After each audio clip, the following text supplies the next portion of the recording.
So, my guest today is a fellow author who I recently met in California, 64-year-old Christine Amoroso. Christine is not a native Californian. She's from the Midwest, but she grew up there. And she recently published her first book called, get this, Bare Naked in Public. So, like I said, we met over the summer at a conference in San Diego. We have the same publisher. And right away, I wanted to get to know more about her. I'll give you a few highlights. She's a retired school principal. She is what she calls a recovering overachiever who occasionally relapses. We have that in common. And she's someone who has struggled with finding healthy romantic relationships. She was in her 50s when she decided she deserved a happy life. She quit everything, sold everything, and moved to Italy to write her book. Christine, welcome to the program. Thank you. It's great to be here. So besides being a fellow, are you okay? I hit my little table. I'm sorry. No, it's okay. These things happen. Yeah. This is the real deal. This is podcasting. Exactly. The thing that I think connected me right away to you, besides obviously being an author, is Italy. I just gotta love Italy. It's one of my favorite places. And when you hear of somebody, especially a writer, going off to Italy to write, it sounds so romantic. It sounds like the plot of a movie, or a Hallmark movie, something like that.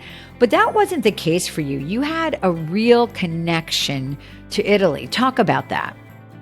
So my dad is an Italian, though he wasn't born in Italy. He was born in an Italian colony. His family is all in Italy. So my paternal grandmother's family is all in the Como area, and my paternal grandfather is all in the south in Naples. And there's just no connection left in Naples, nobody there. So when I went to Italy, I was able to connect to all those cousins that were in the mountains around Lake Como. My grandmother is one of 14 siblings. So that mountain area is full of my dad's first cousins. Lots of cousins. Yeah. So a lot of them. And because it was such a big family, my dad's first cousins are in their 80s down to younger than me. His first cousins are in their early 50s. So it's a big range of people. Growing up, my dad, immigrated to the States when he was 19, and he wasn't connected to his family. And I'll even say there was a lot of secrecy around his family.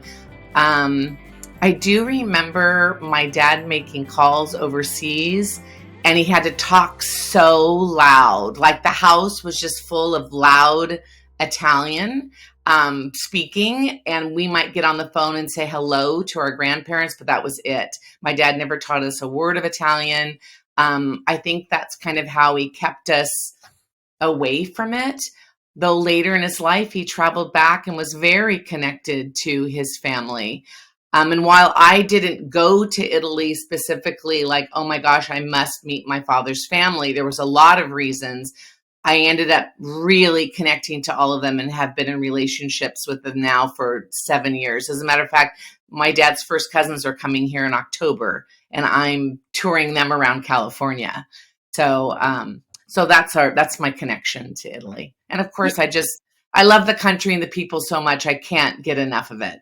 You don't really speak Italian, right? We talked a little. You're learning. My tourist Italian is decent. I can get my needs met. I can order food. As a matter of fact, it's funny when I'm there and I'm traveling with friends and I order food, everyone goes, "Oh my God, you speak Italian." I go, "I'm just ordering food. I really don't." Right. So it's a learning process, but Yes. you fell in love not only with the country and the culture, but the fact that you have this family there that you're now really connected with, which is just so amazing. Something that, a lot of people don't get to experience in their lifetime. Yeah. I know that you mentioned, and this is part of your journey, that there were a lot of other things, right, that took you to Italy. Let's talk about growing up. You grew up in Huntington Beach, California, which sounds pretty awesome. It sounds like, very California. Very much. And talk about where you went from there in terms of your journey, your personal and professional journey. Well, growing up in a beach community in the 70s, it was it was the 70s. I was in high school from 1974 to 1978. So very kind of liberal environment. There was kids smoked pot. Everyone was smoking pot. There was a lot of kind of the beginnings of a lot of premarital sex and, freedom in terms of sex. Title IX was happening. Roe v. Wade had happened. So all these things are happening. I'm wearing pants that are, an inch above my pubic bone and, and then shirts, that came up to here and going a lot of that's barefoot. coming back. So Exactly, right? right. So I was doing all of that. But that said, my parents were super strict. My dad is this Italian immigrant. My mom's from the Midwest, a big family. We grew up Catholic. We had a lot of rules. So my friends I saw had a ton of freedom, like really no rules. So I was always trying to escape to a friend's house. And my parents had a lot of very strict rules. Like I wasn't allowed to date. We had to be, our school was most important.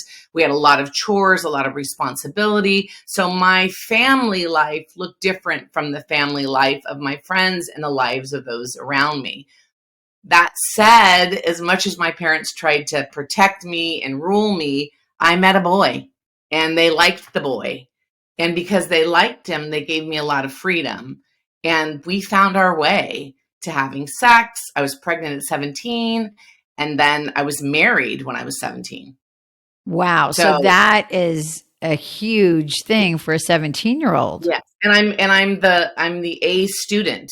I'm a straight A student. I'm graduating from high school when I'm a junior. My parents, my dad's so proud of me. I'm always doing the right thing. And then this happens. How did they react to that? I was super afraid. And I don't think, I'm remembering back now, 45 years ago. I don't think, I know I didn't tell them right away. And I think it wasn't until I really started showing that my mom finally just asked me, like, are you pregnant? And then she said, told my boyfriend, you got to tell her dad. And so I remember just like my heart racing and, I actually wrote a blog post about it that I think appears in my book in some way. And, and the funny thing is, I don't know what I thought, but I didn't think my dad would be happy about it or be calm about it. And he really showed up in a way that I had never seen before. Like, oh my God, hugging me. You must be so worried. Are you okay? And I was kind of like, oh my God, are you my dad? Like what? It just wasn't the guy that had raised me. My dad had been so strict. The rules were so strict. He often felt harsh and, so hard on us kids. But in that moment, he was just so tender. Did you ever consider not having the child? No. And I can't say it was because I didn't have like, oh my gosh, I can't have an abortion. I'm a Catholic. I'm sure that would have made my mom very happy if I said those words, but that wasn't it. My parents were young parents. And in my life, I always thought I'd be a young parent. Now, I didn't think I'd be 17. And it's funny because it wasn't like I'd been having sex for a long time with this boyfriend and we were using protection. But if you have enough sex and you're a teenager, eventually something's going to go south. And it did. So my vision was, okay, I'm going to go to college. I'm going to be a teacher. Then we're going to get married. And so it just kind of put me on a faster track. But I think in my life, I knew I wanted to be a young mom, but not 17.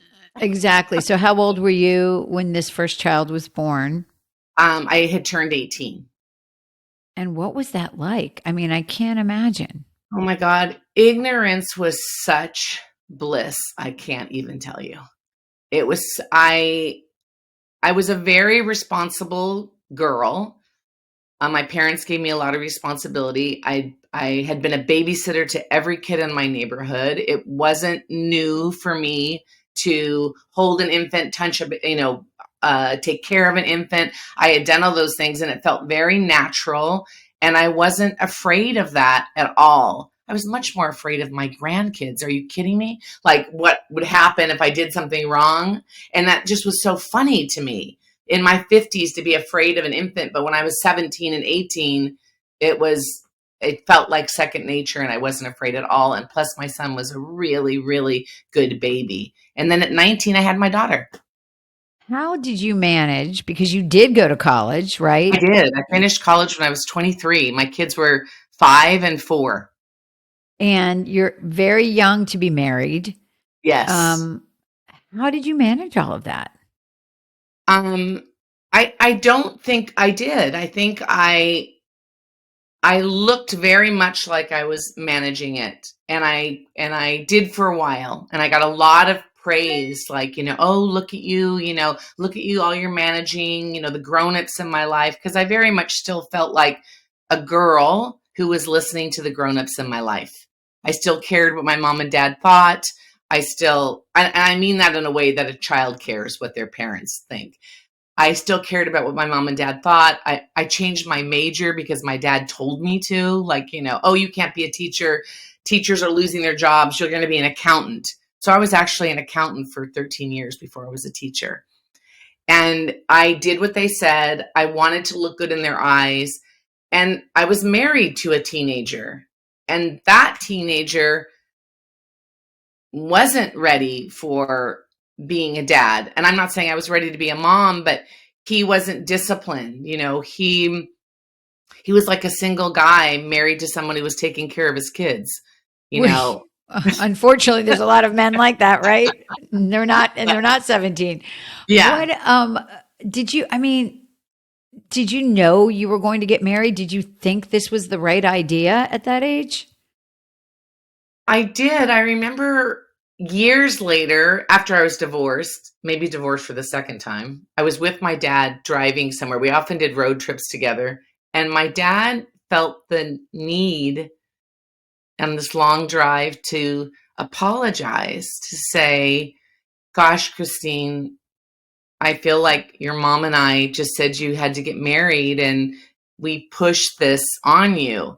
And it was so funny because I didn't see it that way. I told him, I said, Dad, I was in love with him. I wanted to marry him. I wasn't afraid of it. I didn't feel at all like you were telling me what to do. So it was a really funny thing to hear his perspective. That was probably at least, oh my gosh, I was in my late 40s. No, because I was in my early 40s then when we were having this conversation.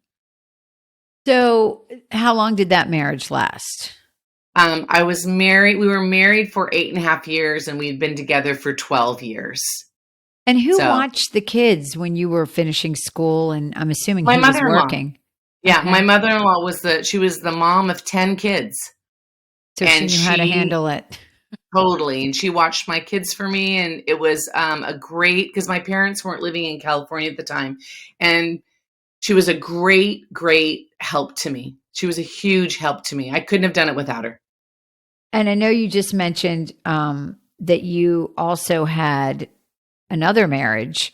And Yes. how long did that one last? And did you had one more child? Did you have another child?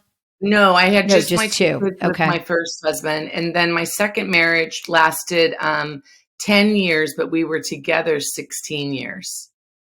So two pretty long relationships, Yeah. before getting to that point. Well, we're going to go down the romance road in a minute. But first, Okay. let's talk about the career stuff because you're an accountant. How do you Right. decide to all of a sudden become a teacher? I I hated the work.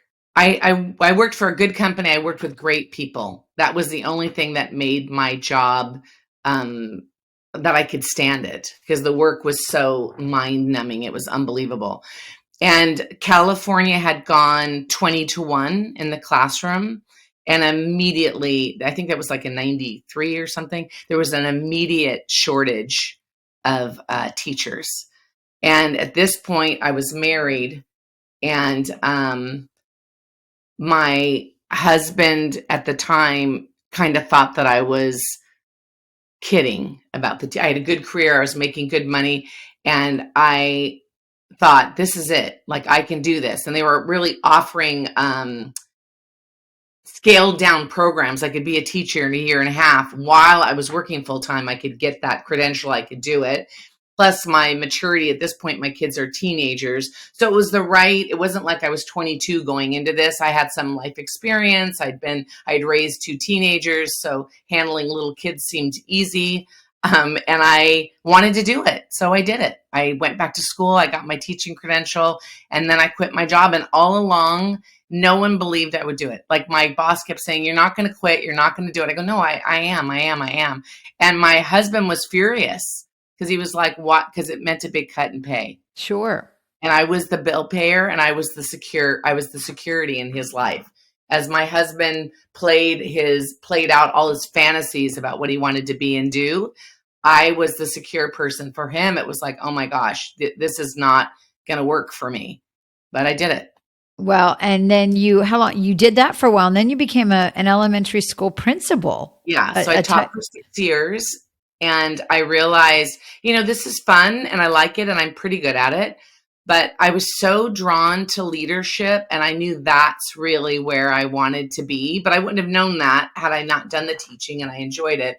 And so I went into administration. I got my master's degree and my credential in administrative leadership and was an administrator for 14 years. And that's the job I quit to move to Italy. And when I quit that job, I loved it. I loved my work. I loved that work so much, but I thought it was the best time to leave when I loved it. And I was super drawn to this idea that I needed to write. And I had to do that. I was really drawn to it. Compelling for you. And, yes. And I think you're right. I mean, it's kind of like anything else. You want to go out on top. You don't want to go out with sour grapes. And so it sounded like you had found that kind of the pinnacle. And you talk about in your bio that you had this professional success in everything that you did. You did to the nth degree and you did well. But the thing that you wanted to focus on, it sounds like, was your personal success or lack of personal success when it came to relationships. You mentioned twice divorced, that you had gotten into relationships with the wrong men for the wrong reasons, and that those failures, no matter what was going on in your professional life, those failures, those personal failures, were leaving you with some shame and some guilt and some regret. Tell me how you worked through all that. Boy, that is my life's work. That I still work on it. That is the thing that just had me going in my inner peace, my personal well-being was so impacted by those failures. And the professional success was never going to be enough to take that away. And I think there was a time in my life where I know there was a time in my life where I really thought accolades and achievement and a list of all the things I'd done was the way to be loved, to have worth, to have other people think that I was worth something. And I would never say that I was taught that or that my parents made me feel that way. It was something in me. And maybe my parents' style of parenting contributed to this inner thing. But for me, I've always been a person who was like highly motivated, reaching for the gold stars, needing the pat on the back, needing that kind of recognition. And I could never find it in relationships. So for me, it was easy to have a task and get the gold star, to have a goal and reach the goal. But I wanted that in personal relationships, which I learned later was so unrealistic. Like I wanted to meet someone who would say to me, "You're the gold star. You're the gold star. You're the top of the list. You're the best." And I do think that your partner should be that for you, or should provide that, not as the only thing, but you should feel that with your partner. You should know that your partner thinks that you're the coolest, you're the best. But I never chose men that felt like that. I don't know.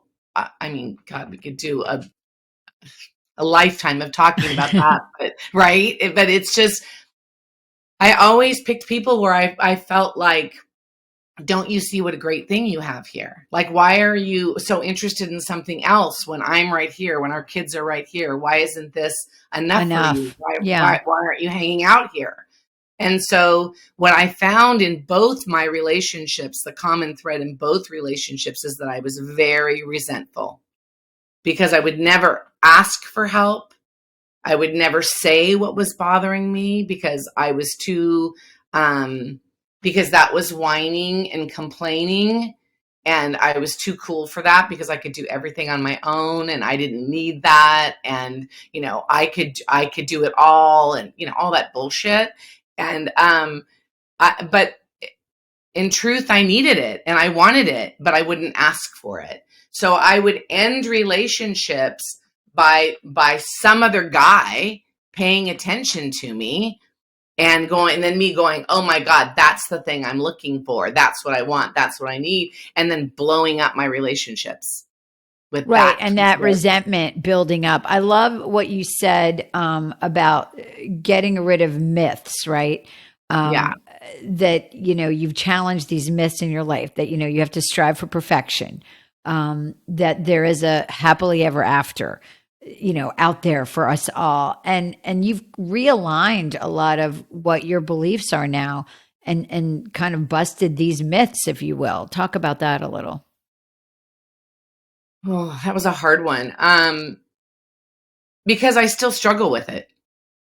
I mean, I know those are myths. I know that's not how life is. And that's the first step. And that's the part where I say I relapse into, being an overachiever. Excuse me. I think that probably the thing that made me say, probably the single thing that really made me look at my inside and how I was living was I became very anxious. I had really bad anxiety. It became debilitating.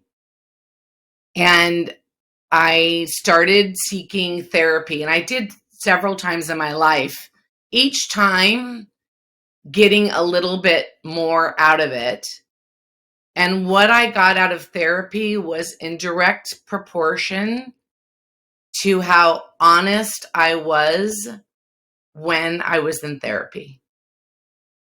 So my first jaunt with therapy is like, I want to tell my story about how my husband's an asshole and I'm perfect and poor me, which is, again, bullshit because my husband wasn't an asshole.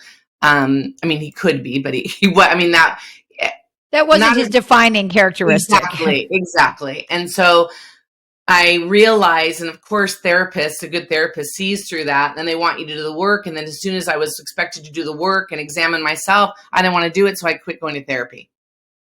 I'm fixed. I'm done. I'm going to move on. So you had to go through that a couple times. Yes. And that anxiety just built. And like I said, it was debilitating. Like I wasn't sleeping. I thought I was dying. I thought, I couldn't breathe, just all the classic anxiety. And so I just really, in therapy, it was where I really broke down those myths. And I remember when a therapist said to me, Christine, you don't have to do one more thing in your life.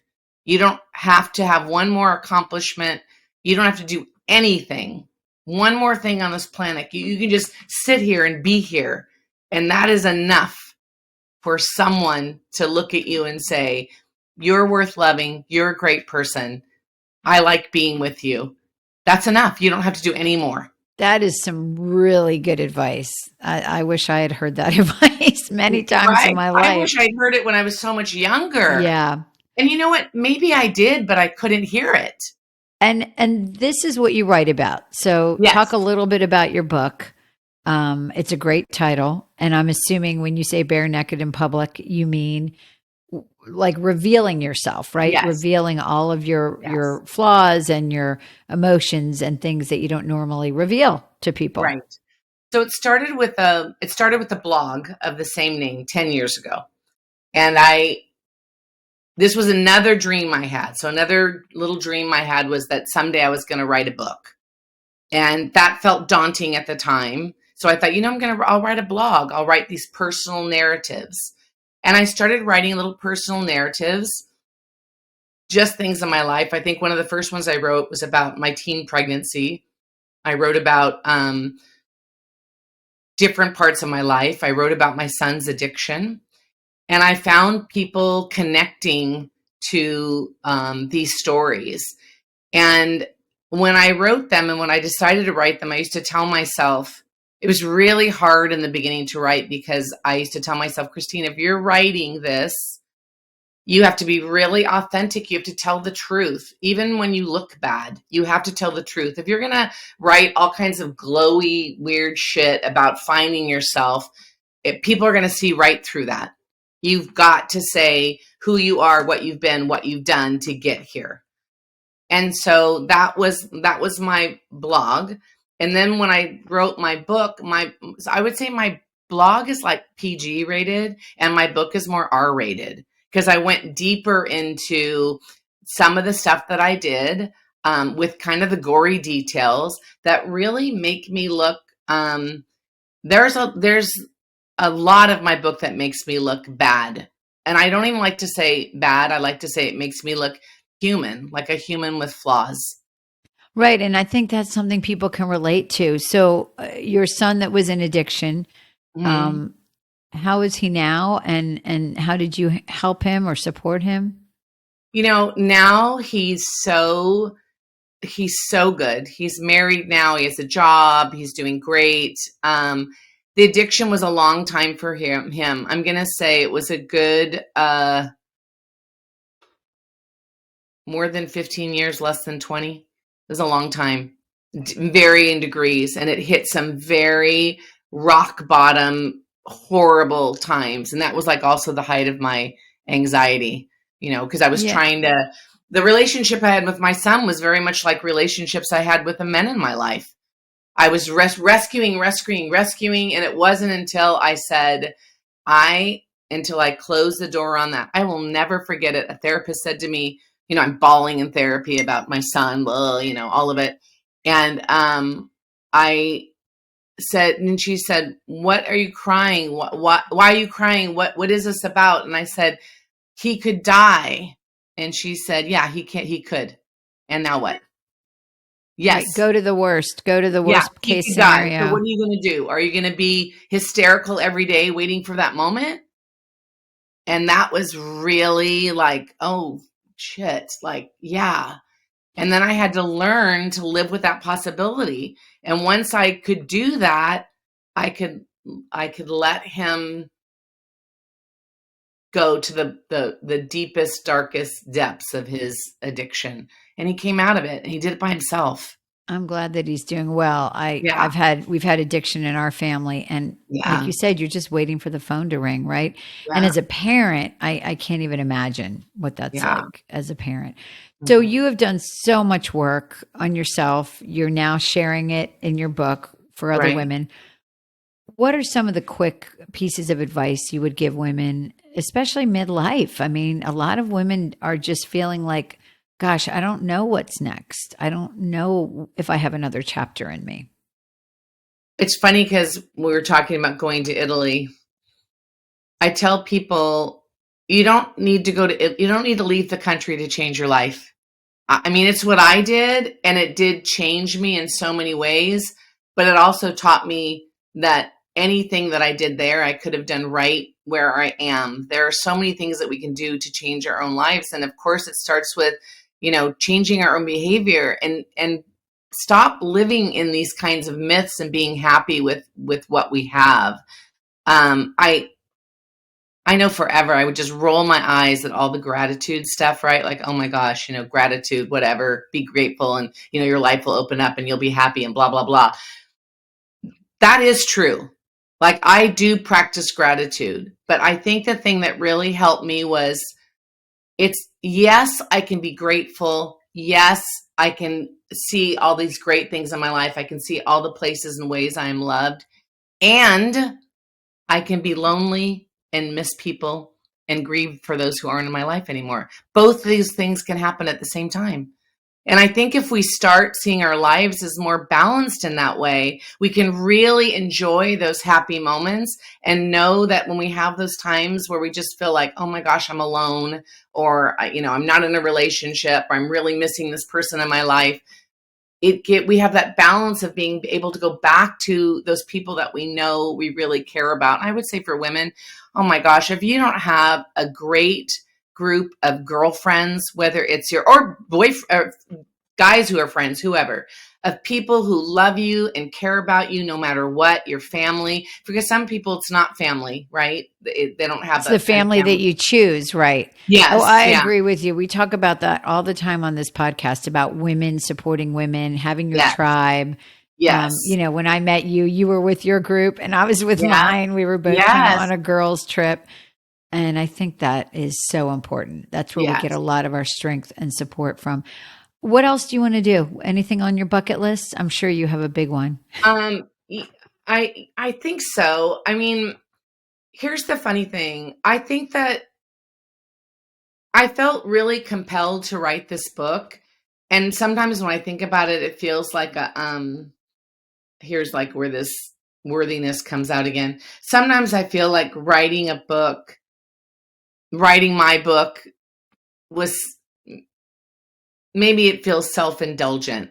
Like, why are you writing a book about yourself? Who cares?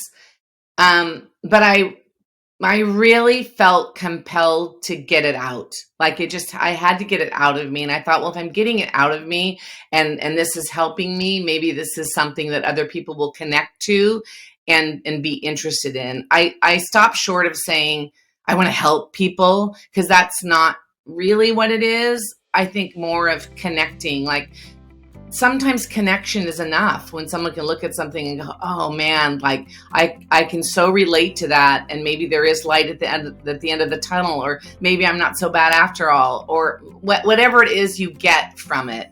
But I stopped short of saying self-help. So I was really compelled to do that. And I've always thought that writing this book would lead to something else.